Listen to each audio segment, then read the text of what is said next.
Principalmente, ¿en qué consiste? ¿En qué es lo que hay detrás de la formación de cárcavas, el crecimiento de las cárcavas? ¿Qué cálculos y qué conceptos básicos hay que tener en cuenta a la hora de diseñar una estrategia para controlarlas? Mostraros algunos ejemplos de cosas que hemos hecho, de otras cosas que no hemos hecho, y dejaros una serie de manuales o de información que está disponible en Internet, para que, si os interesa, pues la consultéis. Más o menos el esquema de la presentación que vamos a seguir, como he dicho, va a ser para desarrollar esos objetivos. En primer lugar, desarrollar esos conceptos básicos que tenemos que conocer, que son interesantes, que son importantes. Contaros también algunas de esas estrategias de control a través de algunos de los ejemplos y resumiros los 4 o 5 conceptos básicos que tenemos que llevarnos de aquí después de esta charla y unas cuantas fuentes de información. Bueno, pues comentaros que, ya lo sabréis, la erosión es un proceso que tiene que ver con la escala a la que estamos estudiando. La erosión puede darse a escala pequeña, simplemente por la salpicadura, por la energía que tiene la misma energía del agua cuando cae. Si ese agua que cae escurre, la escorrentía puede arrastrar una lámina de suelo, y eso es lo que conocemos como erosión laminar, que suele darse a escalas pequeñas, a escala de ladera, a escala de parcela. Si esa lámina de agua se concentra, entonces ya no hablamos de erosión laminar, hablamos de reguero, porque el agua encuentra un camino preferencial, encuentra un flujo que seguir. Y si esa escala es mucho mayor, hablamos de cárcava, a escala de cuenca. Si esa concentración del flujo es mayor, la erosión es mayor y se producen esta serie de fenómenos. A lo que estamos acostumbrados normalmente, a escala de ladera, a escala de parcela, son a situaciones como esta: encharcamientos, formación de regueros, incluso cuando la cubierta está bien implantada. Muchas veces los regueros aparecen o bien en los bordes de la cubierta o bien incluso en las líneas de gotero. Por tanto, las cubiertas hacen algo, pero no siempre son efectivas. Y en el caso de las cárcavas, no solo tenemos que centrarnos a una escala de ladera, sino que tenemos que visualizar la cuenca entera. ¿De acuerdo?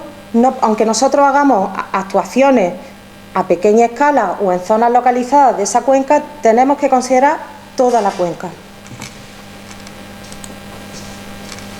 Definiciones de cárcava hay muchas, pero por norma general podemos entender como cárcava una incisión del terreno de aproximadamente medio metro de anchura, que impiden el paso de una zona a otra de la finca y que con un simple pase de la voz pues no pueden taparse, hay que hacer algo más.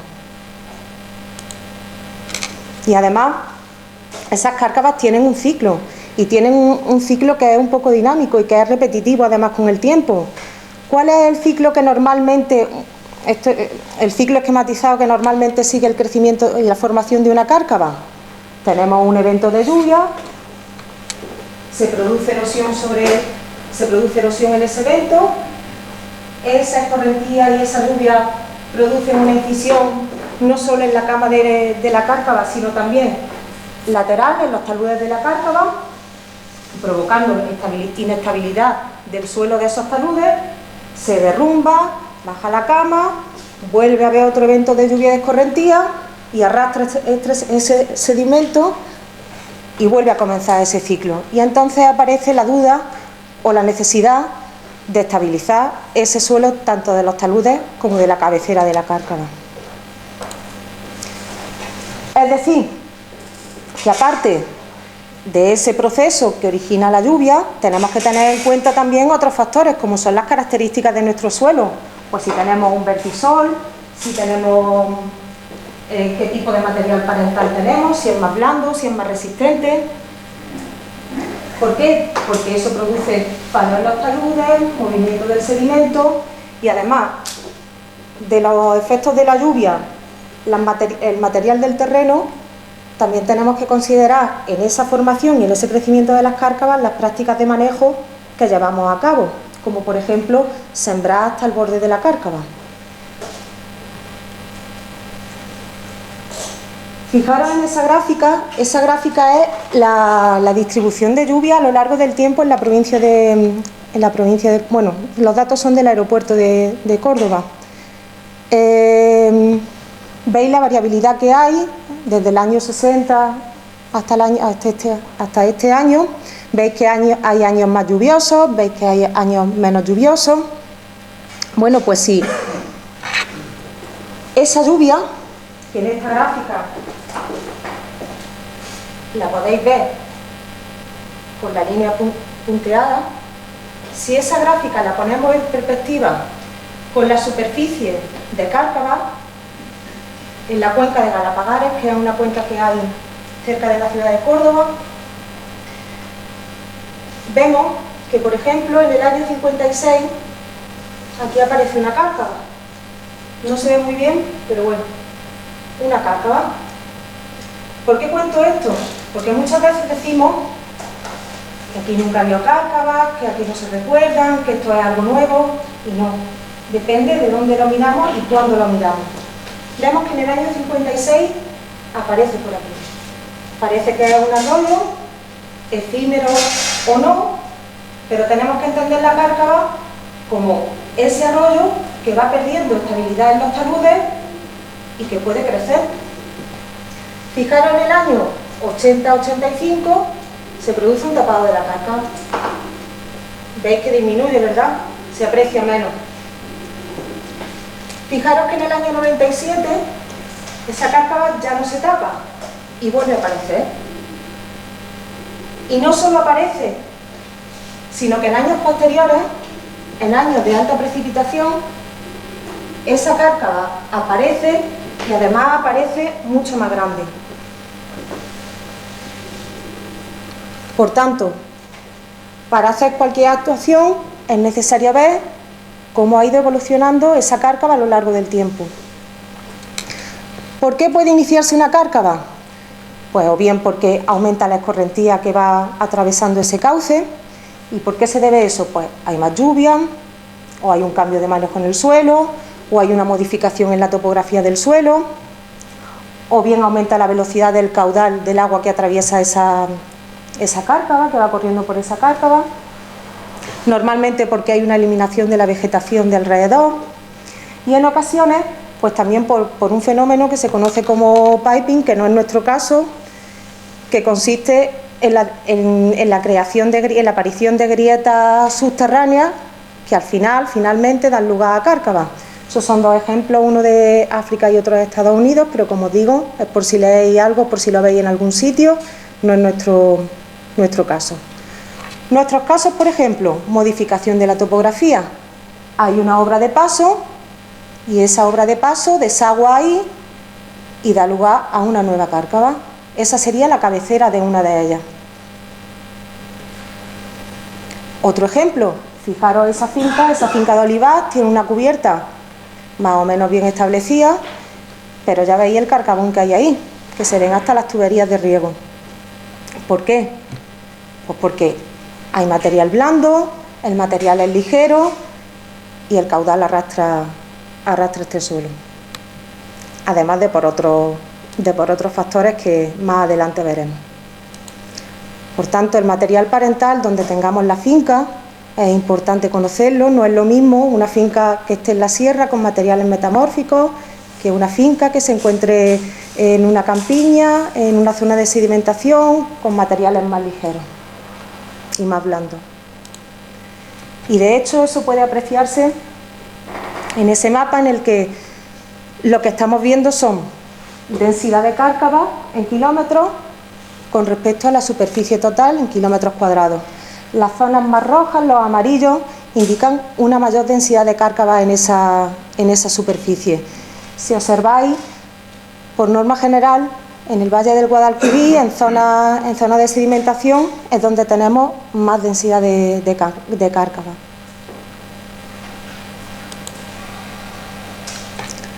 ¿El material parental es importante a la hora de saber si una actuación es efectiva o no? Sí. ¿Por qué? Esquemáticamente, tenéis un material blando, un material que se puede remover fácilmente. Por ejemplo, se tapa la cárcava que se produce en ese material y posiblemente en los próximos eventos de lluvia ese material se arrastre. Eso lo podéis ver, por ejemplo, en esta fotografía. Observad esta finca con estas dos cárcavas. Esto es una imagen del año 2009. En el verano de 2010, el año siguiente, esa cárcava se tapó. Y si observáis la situación en invierno de 2011, aunque hay mucha más vegetación alrededor de esa cárcava, pero esa cárcava vuelve a aparecer. El agua, al fin y al cabo, tiene que drenar por algún sitio y eso es lo que tenemos que intentar controlar. Perdón, de arriba ya.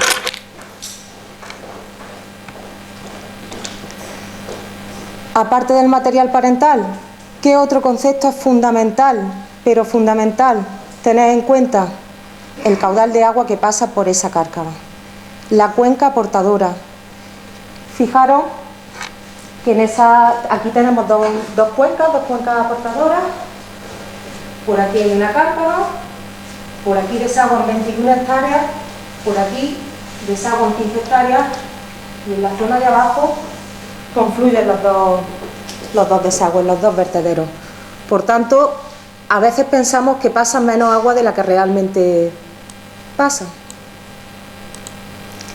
Y ese caudal de las cuencas aportadoras unido a materiales blandos que son bastante típicos en la campiña, dan lugar a grandes cárcavas. ¿Qué tenemos que hacer entonces? ¿Qué tenemos que evaluar? Área aportadora y caudal, importante, para saber cómo va a evolucionar nuestra cárcava, cómo se va a formar, qué rapidez de crecimiento va a tener. ¿Cuál es el tamaño de la cárcava? ¿Para qué? Pues para saber qué actuación tenemos que hacer o cuáles podemos descartar ya. Y por último, evaluar qué materiales y qué métodos son los que tenemos. Si lo que tenemos está disponible, lo tenemos a nuestro alcance, tenemos que intentar utilizar eso para minimizar costes. ¿Por qué hacemos esto? ¿O para qué hacemos esto? ¿Para qué evaluamos esos principios? Intentar reducir la escorrentía. Ahí tenemos poco margen de actuación. Lo podemos hacer con alguna medida localizada, con la implantación de cubiertas vegetales, pero no tenemos mucha capacidad de cambio de esa escorrentía. Si podemos desviar la escorrentía, pero siempre que podamos hacerlo de una forma segura. Y por último, podemos intentar estabilizar y controlar el crecimiento de la cárcava. ¿Cómo? Pues combinando estrategias de ingeniería y de vegetación. Al fin y al cabo se trata solamente de crear un canal de drenaje estable. El agua tiene que pasar por algún sitio. Pues si pasa por ese sitio, que intentemos estabilizarlo, que intentemos controlarlo, que paremos el crecimiento. Finalmente se trata de controlar, de reforzar una corriente efímera. Fijaros que al final tenéis una obra de paso, pues intentar que esa zona por la que va saliendo ese agua vaya disipando la energía del agua que sale y vaya produciendo sedimentación en esa zona de cárcava. Esquemáticamente, ¿cómo se traduce en eso? Básicamente es la combinación de diferentes técnicas, vegetación, diques de retención. Hay multitud de diques, de formas de hacerlas. A algunos les gustarán más unos, otros. Depende también del material parental, ya lo hemos visto. Pero al fin y al cabo se trata de combinar, pues por ejemplo, en este esquema, escollera y vegetación en la cabeza de la cárcava, una serie de diques que vayan frenando, que vayan disipando esa energía que va llevando el agua, para que al final, en la zona de depósito, en la zona de sedimentación, ese agua ocasione el mínimo daño posible.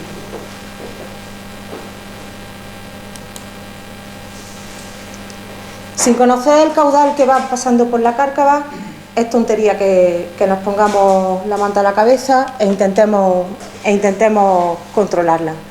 Tenemos que conocer ese caudal. ¿Que no lo conocemos? Pues intentamos aproximarlo. Se intenta conocer. Hay métodos para poder calcular el caudal. Ahora os contaré de forma muy esquemática el que normalmente se utiliza. Y para el cálculo de ese caudal, dos conceptos clave que no podemos olvidar: el periodo de retorno y el área portadora. En función de esos dos parámetros podremos calcular el caudal. ¿Por qué? Porque muchas veces pensamos que pasa menos agua de la que realmente pasa. Bueno, pues para el cálculo del caudal vamos a utilizar una tormenta de diseño, una tormenta tipo. El periodo de retorno que normalmente se recomienda para el cálculo de este caudal es de 25 años. El periodo de retorno es la probabilidad de que vuelva a ocurrir esa tormenta de diseño que nosotros vamos a seleccionar. Y vamos a seguir lo que se conoce como el método racional. Aquí voy a procurar no enrollarme mucho para que no nos perdamos ninguno. Fijaros, el método racional, a simple vista, parece muy sencillo. La Q es el caudal, que es el dato que estamos buscando. C es el coeficiente de escorrentía, que como ya sabéis, el coeficiente de escorrentía es lo que no infiltra el suelo con respecto a lo que llueve. Y sub T, que es una intensidad de tormenta, sería una intensidad pico de esa tormenta de diseño que nosotros seleccionamos. Y la A es el área de la cuenca portadora. 3,6 es un cambio de unidad. Bueno, os voy a ir comentando así un poco por encima cómo se calcula cada uno de esos parámetros o de dónde sacamos cada uno de esos parámetros del método racional que nos hace falta para calcular el caudal. La C, el coeficiente de escorrentía. El coeficiente de escorrentía se puede medir, pero ¿para qué vamos a medirlo si hay tablas y hay aproximaciones que nos pueden dar una idea aproximada de cuál es la situación que tenemos? Fijaros que este coeficiente de escorrentía depende del tipo de suelo. A, B, C, D. A, suelos más arenosos. D, suelos más arcillosos. La pendiente, tenemos como 3 categorías de pendientes en las que nos encontramos nosotros, y el tipo de uso de suelo. ¿De acuerdo? Fijaros que para un suelo de cultivo, para un suelo para un suelo tipo D, fijaros que puede llegar a ser, y una pendiente alta, pues casi del 45%, un 40%. Es decir, que un 40% del agua que llueve se pierde.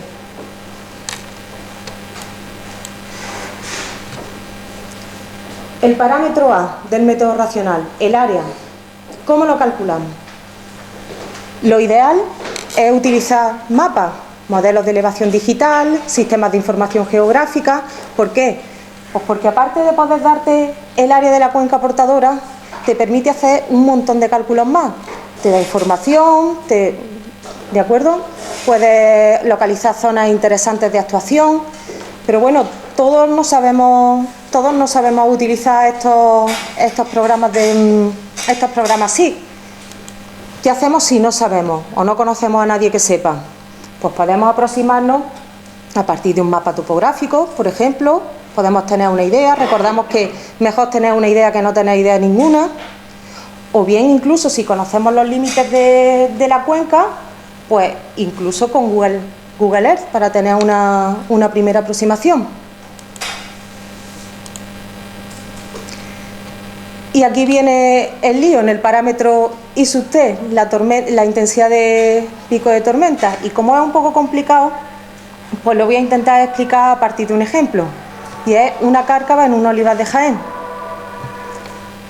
Nosotros sabemos que en ese olivar de Jaén, nuestra área portadora ya la hemos comprobado en el SIG, que es 2,5 hectáreas, que tenemos una pendiente media de un 10%, que la distancia máxima al punto de vertedero son 200 metros, el periodo de retorno que recomendamos 25 años y que es un suelo A, un suelo bien y cubierta permanente.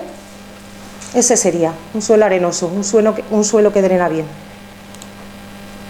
Pues lo primero que tenemos que hacer, conociendo eso, nos vamos a unos mapas de precipitaciones máximas y localizamos nuestra finca. Ese punto rojo es la finca.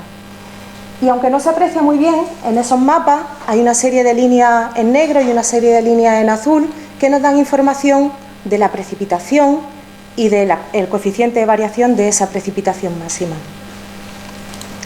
¿Qué pasa si nuestra finca nos cae entre dos líneas? Interpolamos. No pasa nada. ¿Qué tenemos con eso? Precipitación y el coeficiente de variación. Vale, pues con ese coeficiente de variación y ese periodo de retorno de 25 años nos vamos a unas tablas y en esas tablas determinamos lo que se conoce como factor regional, que es esa I sub T. Ese factor regional lo multiplicamos por la precipitación. La precipitación es también otro dato de los que obteníamos del mapa anterior y obtenemos una intensidad diaria.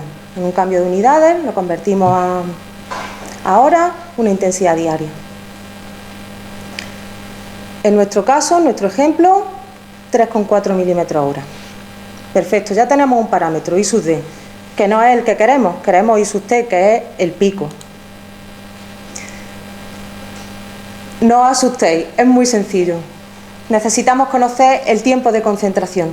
¿Qué es el tiempo de concentración? El tiempo mínimo necesario para que todos los puntos de la cuenca estén vertiendo en el punto de desagüe al mismo tiempo.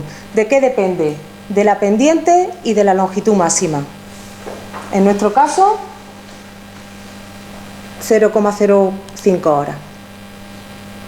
Tenemos eso, tenemos I sub D, vamos a calcular el parámetro que nos hace falta, I sub T, esa intensidad pico de tormenta. Con esos datos nos vamos a otro mapa, calculamos unos ratios, una fórmula y se obtiene esa intensidad pico que sí es la que necesitamos. ¿Por qué os cuento todo esto?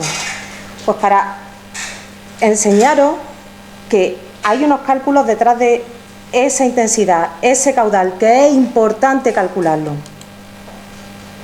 Pues fijaros, ese sería el caudal que nosotros obtenemos para nuestra finca en Jaén de 2,5 hectáreas de cuenca portadora.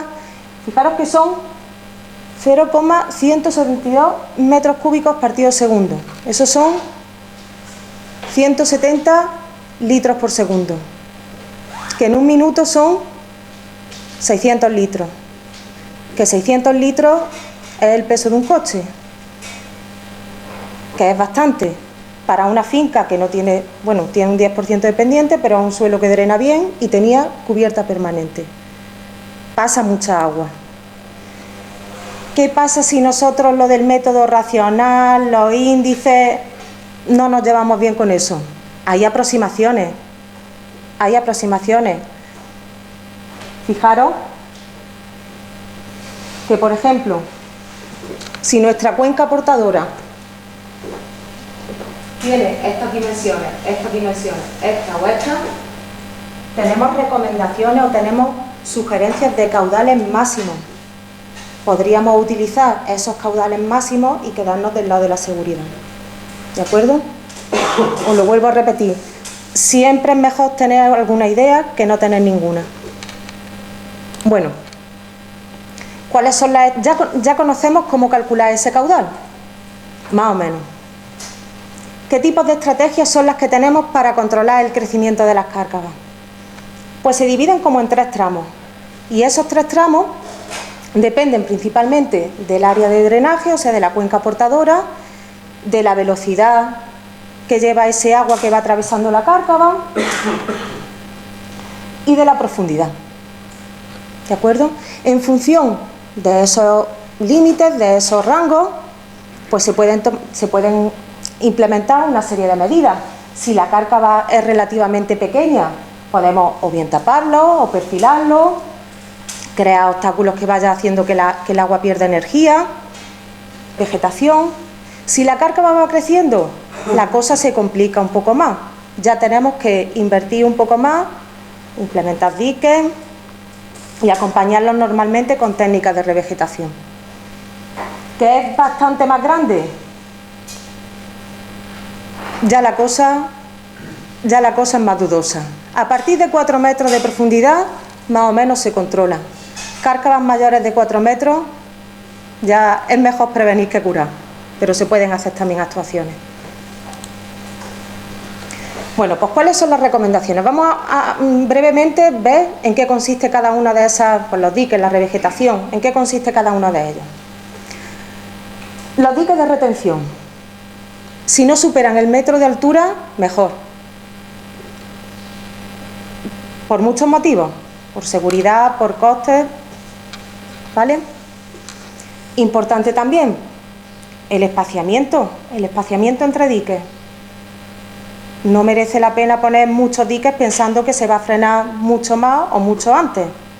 Igual hay otra forma de solucionar el problema. Y que esos diques que vayamos a poner tengan un buen diseño, que cumplan los requisitos mínimos para que no hagamos algo peor de lo que ya tenemos. En fin, jugar con esa serie de factores y jugando con el solapamiento de esos diques.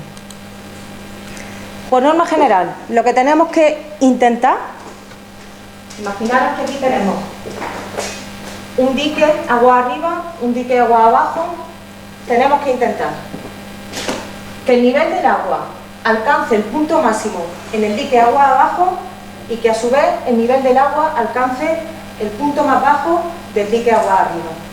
Eso sería lo óptimo. Esa sería la premisa para decir cómo de separados tienen que estar un dique de otro. ¿Para qué? Para evitar situaciones como esta. Aquí tenemos un dique, aquí tenemos un dique, aquí otro. Veis que por aquí hay sedimentación, pero por aquí y por aquí no. Ahí el remedio ha sido peor que la enfermedad. Se ha producido un socavamiento. Pues esas son las cosas que tenemos que evitar. ¿Cómo? Haciendo un buen diseño del dique. Partes fundamentales que no se nos pueden olvidar nunca de esos diques de retención. Por un lado, el cuenco de amortiguación. El cuenco de amortiguación es la base esta que veis aquí. Imaginad que el agua viene por aquí, alcanza la altura de coronación del dique y cae. Si ese agua cae directamente al suelo, ese agua lleva mucha energía.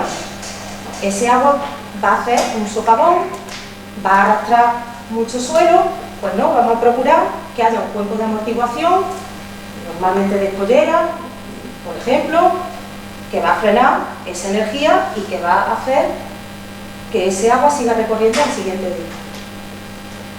Por ejemplo, pues escollera, se hace una pequeña hendidura, se hace una caja, se encaja la escollera y esta energía disminuye, favoreciendo la sedimentación del suelo.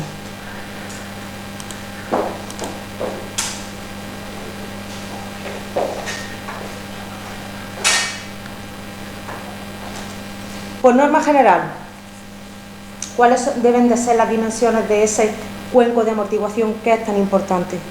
Pues por norma general, con una receta rápida, la longitud de ese cuenco de amortiguación en torno a los 2 metros, 2 veces la altura de caída del agua, del punto de donde cae el agua por el aliviadero o por el vertedero.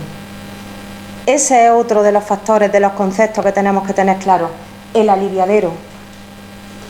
No se nos puede olvidar, tenemos que hacer un buen diseño. Ese es otro motivo por el que necesitamos conocer también el caudal que pasa por la cárcava, porque nos determina qué anchura debe de tener ese aliviadero.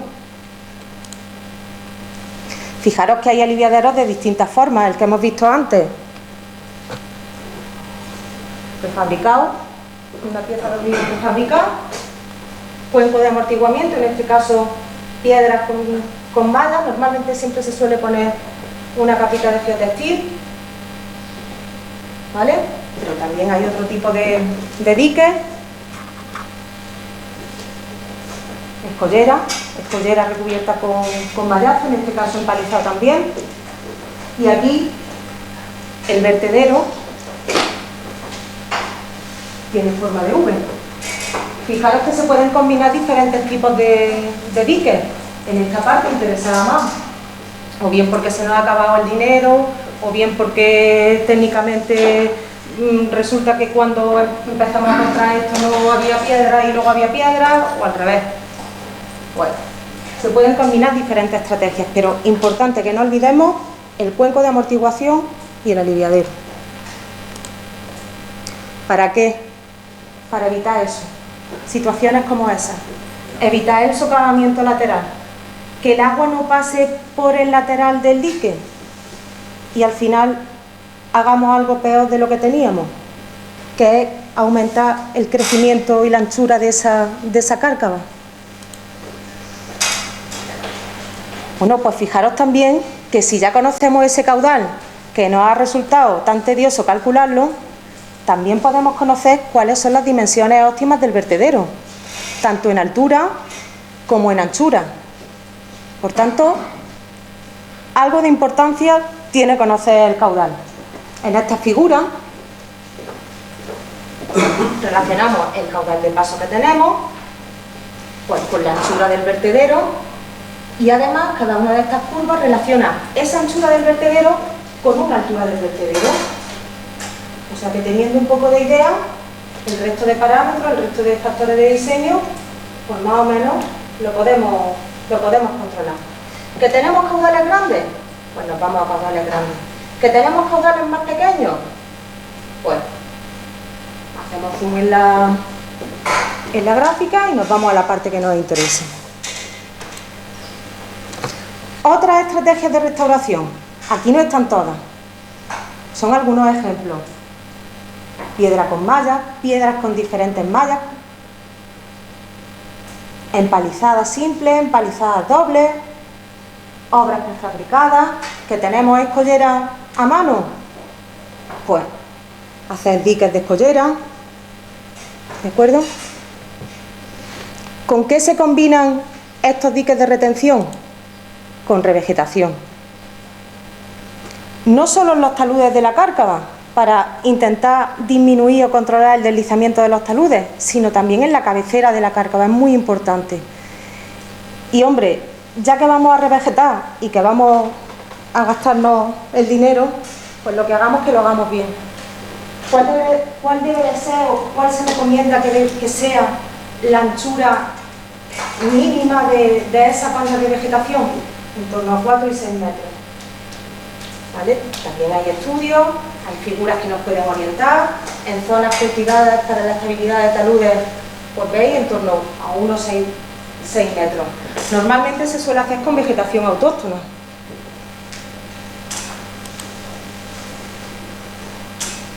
Es un ejemplo de una de las fincas que os enseñé antes, la Consuela, en la que os decía que había que tener en cuenta la cárcava escala de Cuenca. En esta fotografía lo que podéis ver no solo la revegetación de los taludes, sino también combinación de diques de escollera, de diques de piedra envueltos en malla. Y si os fijáis aquí, en los taludes de la cárcava, en algunas zonas, especialmente en cabecera, lo que se hizo fue intentar estabilizar esos taludes poniendo taludes de escollera delante de ellos, para frenar ese movimiento y ese deslizamiento de esas zonas que eran un poco más susceptibles de ser erosionadas. Otra de las estrategias que hemos comentado al principio y que ahora explicaré qué es, el canal vegetado. El canal vegetado no podemos utilizarlo siempre. Normalmente, ¿cuándo se utiliza? Pues cuando no tenemos una pendiente muy acusada, cuando no tenemos grandes profundidades, cuando la cuenca portadora no es demasiado grande. ¿En qué consiste? Pues consiste en perfilar un poco el terreno sin llegar a hacer un triángulo, intentando seguir más o menos esta forma. Se perfila ese terreno, se pueda rellenar y se siembra. La idea de tener un canal vegetado es tenerlo siempre, siempre, siempre con vegetación. Pero ya os digo, en condiciones muy limitadas, cuando las velocidades son inferiores a 1,5 metros por segundo. Fijaros que si no tenemos esas condiciones de pendiente suave, de poca cuenca portadora, en esta gráfica podéis ver la relación que hay entre las pendientes, el caudal y la altura y la anchura de ese perfilado. Fijaros que si nos vamos a caudales muy grandes, como por ejemplo 5 metros cúbicos partido segundo, fijaros la anchura de ese perfilado, 19 metros. No tiene sentido hacer ese tipo de actuación para unos caudales muy grandes. Como os decía, para cárcavas de unos 4 metros, 5 metros, más o menos se controla. Cárcavas como esa, de 8 o 9 metros de profundidad, la cosa es más complicada. Hay que hacer otra serie de actuaciones. Hay que proteger sobre todo el deslizamiento de los taludes. Por tanto, si vosotros queréis hacer un control, un diseño, un control de vuestra cárcava, ¿qué tenéis que hacer? Tenéis que diseñaros una estrategia, tener un pequeño esquema e ir chequeando cada uno de esos pasos. Lo primero, ved qué tenéis, ved de cuánto dinero disponéis, para saber qué podéis hacer, qué no podéis hacer, por dónde empezar a hacerlo, calcular. ¿Que no calculamos? Aproximamos. Intentar recopilar la máxima información posible para saber qué tenemos que hacer y que lo que hagamos sea estable. ¿Supone un desembolso de dinero? Pues ya que lo gastamos, que lo gastemos bien. Hacer un diseño final. Un aspecto clave de ese diseño es el replanteo. Imaginaros que vosotros tenéis todo hecho, los mapas, los caudales, todo perfecto. Y ahora os cae un dique donde hay un árbol. Pues ya no, ahí el dique no podéis ponerlo, no vais a arrancar el árbol. Pues tenéis que replantearlo, readaptar ese diseño, ejecutarlo y mantenerlo. Brevemente, no sé cuánto tiempo, 10 minutos. Algunos ejemplillos breves. Una cárcava en una finca de olivar. Una finca de olivar que está bastante bien caracterizada. En esta finca tenemos un aforadón, caudal de paso, metro cúbico segundo. Área portadora 10 hectáreas, pendiente de 4%. El coste de restauración del tramo agua arriba del aforador, 3.500 euros por 120 metros lineales. ¿En qué consistía esa restauración? ¿O en qué consistió esa restauración? Gaviones, escolleras en los taludes, revegetación, muchas cosas. Y muy caro, 3.500 euros por 100 metros. ¿Cuál es el aspecto de esa cárcava ahora? Este que veis ahora. Los taludes están totalmente estabilizados. Ese es el gavión, este es el cuerpo de amortiguación. Aquí podéis ver la sedimentación de la cárcava agua arriba. Otro ejemplo, es la misma finca, solo que esta vez, en vez de actuar en la parte de agua arriba, se actuó agua abajo. Mayor área portadora, mayor coste, bastante más. Si tenemos tiempo os enseño el vídeo de cómo se hizo esa restauración, prefiero terminar. Otro ejemplo.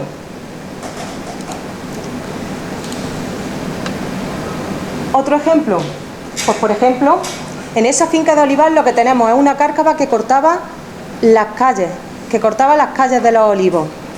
¿Qué es lo que se hizo aquí? Fijaros que aquí el coste 2.400 euros por 150 metros. Ese era el aspecto antes de la actuación. ¿Qué se hizo aquí? Se taparon esas cárcavas, se hicieron unos diques en las líneas de los árboles y cada 2 líneas de árboles, al pie del dique, se puso una cama de escollera. ¿Para qué? Para facilitar el paso de la maquinaria cuando el suelo estaba húmedo y minimizar el daño de ese paso de maquinaria. El aspecto, vale, ese es el aspecto actual. Otro ejemplo, la vía verde. la proximidad de la zona de Córdoba. ¿Qué se hizo aquí? Aquí se hizo un canal vegetal, un canal vegetado de estos de pendientes suaves, que me gustaría poneros este vídeo. Aquí básicamente se taparon esos regueros, esas láminas, y lo que se hizo fue enterrar pacas de paja.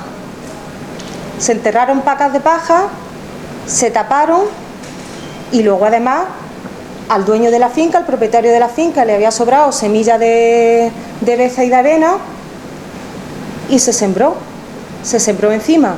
¿Por qué se utilizaron pacas de paja? Pues porque estaban disponibles, porque eran degradables con el tiempo, y además con esa densidad de semilla tan alta que se sembró, pues se aseguraba que realmente estuviera vegetado desde el principio casi.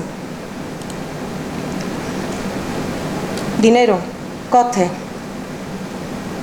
Esto es del catálogo de trazas del año 2012, o sea que está un poco, habría que actualizarlo un poco. ¿Por cuánto sale el metro lineal? Al fin y al cabo, que es lo que nos interesa, entre unos 40 y unos 70 euros por metro, ¿vale? Todo depende de cuánto queramos invertir y de cuánto tengamos. Ya os digo, siempre y cuando tengamos medios propios y utilicemos los materiales disponibles que tenemos, los costes se reducen bastante. Otras estrategias que aquí no se ven, pero por si las veis, en zonas tropicales, en China, por ejemplo, también, grandes cárcavas, ¿qué se hacen? Se hacen presas, y además se les da un uso secundario, piscicultura, pero claro, son actuaciones muy caras que aquí no podríamos ni plantearnos. ¿Qué podemos utilizar también? Escollera con hormigón. ¿Para qué? Pues para crear pasos. Minimizamos el número de diques, espaciamos esos diques, pero creamos diques, diques bastante más grandes, diques aislados, y así por lo menos tenemos paso para la maquinaria. A más pequeña escala, otra estrategia que también podemos utilizar, pues crear barreras, pero de tierra. Vamos haciendo como barreras de tierra, cordones de tierra, los envolvemos en plástico. A priori no es caro, porque el movimiento de tierra comparado con otras actuaciones no sería lo más caro, pero tenemos que tener mucho cuidado de que no se derrumben, ¿vale? Incluso ese ejemplo que he contado del canal vegetado, en el que se enterraban esos montones de paja, esas pacas de paja, pues incluso podemos hacer esos montones de tierra envueltos en plástico dentro de esos canales vegetados y luego tapar y sembrar encima. Podemos combinar y podemos, ya os digo, en función de lo que tengamos y de la disponibilidad que tengamos. A más pequeña escala, mampostería, biorrollos con escollera, pero los biorrollos también tienen un coste. Siempre y cuando lo hagamos bien y evitemos este tipo de situaciones, tengamos un buen anclaje, tengamos un buen diseño de esos diques. ¿Cuáles son los fallos clásicos que dan lugar a la situación que os he enseñado antes? Se nos ha olvidado hacer el aliviadero, el cuenco de amortiguación era demasiado pequeño, los materiales que hemos utilizado pues o pesaban demasiado poco, o no eran los adecuados, o no estaban bien cribados. En resumen, que podemos actuar, que mientras antes actuemos para controlar el crecimiento de las cárcavas, mejor. Que tenemos experiencias que nos hacen no partir de cero, que nos dan ideas de qué cosas pueden funcionar y qué cosas no funcionen. Que es mejor prevenir. Y que en función del tamaño que tengamos, de cárcavas, de profundidad, de cuenca portadora, pues existen diferentes alternativas, y que esas directrices son las mínimas que deberíamos de seguir. Que actuemos con materiales propios para intentar abaratar costes, y que comencemos, cuando intentemos comenzar la restauración de la cárcava, empecemos por la parte más estable de esa cárcava, por la parte más estable. En algunos casos será la cabecera, en otros casos será la zona de depósito, por la parte más estable. y continuar hasta donde nos llegue el dinero o hasta donde nos llegue lo que queramos gastarnos. ¿Alguna bibliografía que os recomendamos por si tenéis curiosidad, por si queréis seguir profundizando en el tema de las cárcavas? Está toda disponible en internet. Y si tenéis alguna duda, pues o bien contactáis con Moisés o bien contactáis con José Alfonso o conmigo a través de nuestros correos electrónicos y estaremos encantados de hablar con vosotros. Y muchísimas gracias.